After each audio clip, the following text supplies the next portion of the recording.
Hello viewers, welcome back to our channel. প্রতিবারের মতো এবারও হাজির হলাম নতুন কিছু টিপস নিয়ে। বুকে কফ জমলে কি করার আছে? শীতকাল আসতে না আসতেই বুকে কফ জমে কাশি হচ্ছে অনেকেরই, সেই সঙ্গে যুক্ত হয় বুকে ব্যথা। কি করার আছে একজন মানুষের এমন অবস্থায়? চলুন তবে জেনে নেই এর থেকে নিজেকে বাঁচাতে কি করার আছে।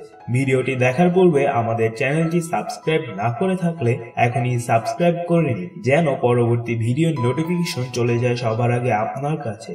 লবণ পানি। বুকের সর্দি কফ দূর করতে সহজ উপায় হলো লবণ পানি। লবণ শ্বাসযন্ত্র থেকে কফ দূর করতে সাহায্য করে। 1 গ্লাস কুসুম গরম পানির সাথে 1 চা চামচ লবণ মিশিয়ে নিন। এটি দিয়ে দিনে 2 থেকে 3 বার কুলি করুন, ভালো ফলাফল পাবেন। লেবু এবং মধু। লেবু পানিতে 1 চা চামচ মধু মিশিয়ে পান করুন। মধু শ্বাসযন্ত্রের ব্যাকটেরিয়া ধ্বংস করতে সাহায্য করে, এমনকি এটি বুক থেকে কফ দূর করে গলা পরিষ্কার করতে সাহায্য করে, যা আপনাকে শান্তি এনে দিতে পারে। আদা। 1 টেবিল চামচ আদা কুচি 1 গ্লাস পানিতে মেশান। এবার এটি ঢাকনা দিয়ে 5 মিনিট জাল দিন। পানি ফুটলে এতে সামান্য মধু দিয়ে দিন।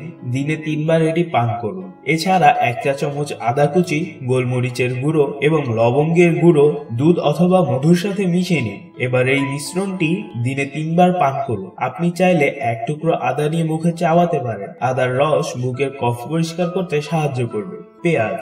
সমপরিমাণ পেঁয়াজের রস, লেবুর রস, মধু এবং পানি একসাথে মিশিয়ে চুলায় জাল দিন। কিছুটা গরম হলে নামিয়ে ফেলুন। কুসুম গরম এই পানি দিনে 3 থেকে 4 বার পান করুন। এছাড়া পেঁয়াজের ছোট টুকরো খেতে পারেন। তো বন্ধুরা, কেমন লাগলো আমাদের ভিডিওটি কমেন্টের মাধ্যমে জানাবেন।